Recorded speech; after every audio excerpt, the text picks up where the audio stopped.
ended up going out to California and getting a degree. It's a big mouthful. It's the same degree as Father Joe Mitchell. Many people kind of identify that, but the degree is in philosophy, consciousness, and cosmology. And so that cosmology portion, studying how we can understand where we've come from and how we are part of this beautiful whole cosmos. So that's kind of my background. I'm also extremely passionate about nature and spending time outdoors. I love hiking, and I'm actually currently working on a certification to become a master naturalist. Oh, wow. So yeah, just really finding our way back to the wholeness that is the planet and involves us and is part of us. And I think everyone has woundedness, but everyone experiences it in different ways. I think frequently there's a lot of shame around it and a lot of guilt. We're told that we should be very productive in society and we should just move on and kind of put those pieces of ourselves to the side. But I'm a big believer that woundedness can actually be a source of light. There's a beautiful Rumi quote about your woundedness becoming the portal. And I think Leonard Cohen also stole it, so you can see it in both places. Rumi got it first. And now I'm stealing it. But it's so true. If we can sort of lean into that vulnerability and that woundedness, frequently that actually becomes your source of healing and your source of greater understanding. So from my perspective, a lot of it's the culture that we're couched in that doesn't like to lean into vulnerability and instead would prefer that we just kind of keep working, keep ourselves, all neatly bound together.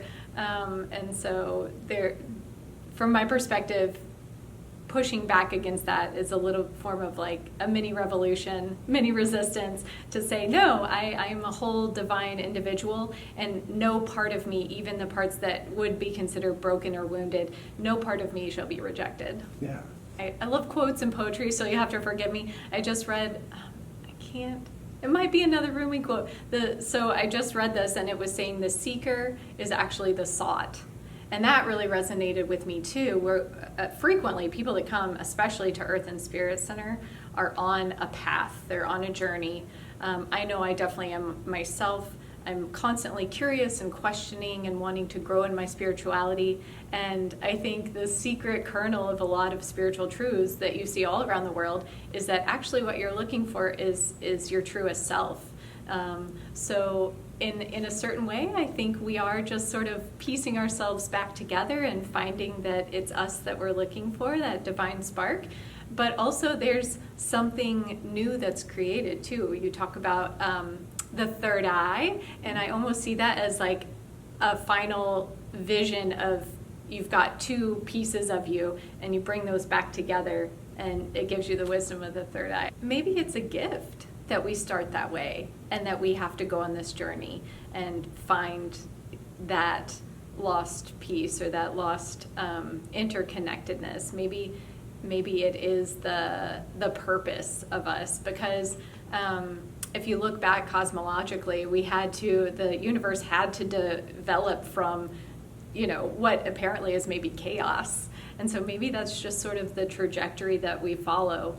But definitely I feel it in our modern culture, the sense of disconnection. Even something as simple as like air conditioning. It is a gorgeous day outside, and we are inside. I know, Dan, you tried so hard to have us set up outside, and they are mowing the lawn, so it would be a little noisy. But this whole idea of wanting everything to be instantaneous and to our specifications, I think that is a huge source of disconnection in our culture.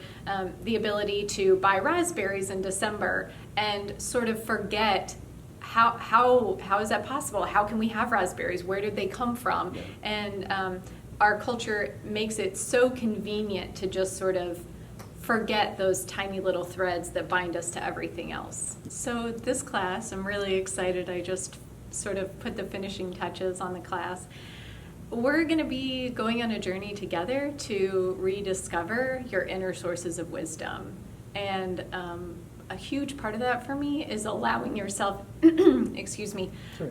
allowing yourself space and silence and rest.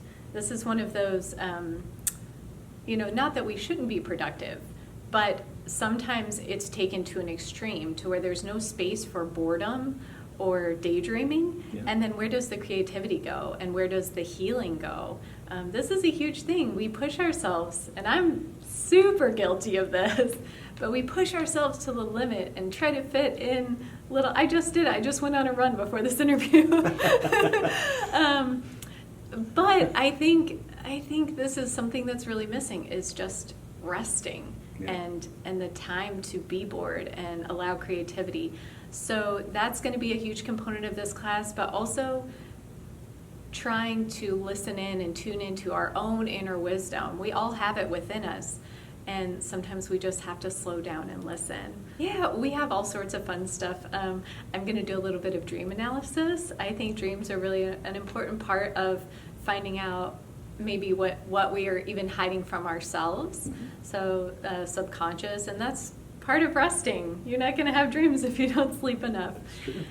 Also, of course, that connection with nature. I'm so excited about all I've been learning in my Master Naturalist course, and for me it's been a real reinforcement about how real interbeing is, this term that Thich Nhat Hanh came up with, how inextricably interwoven we are with everything around us. So we're going to talk about that connection with nature again, and I love this term, remembering with the hyphen, remembering ourselves into wholeness, and remembering how super connected we are.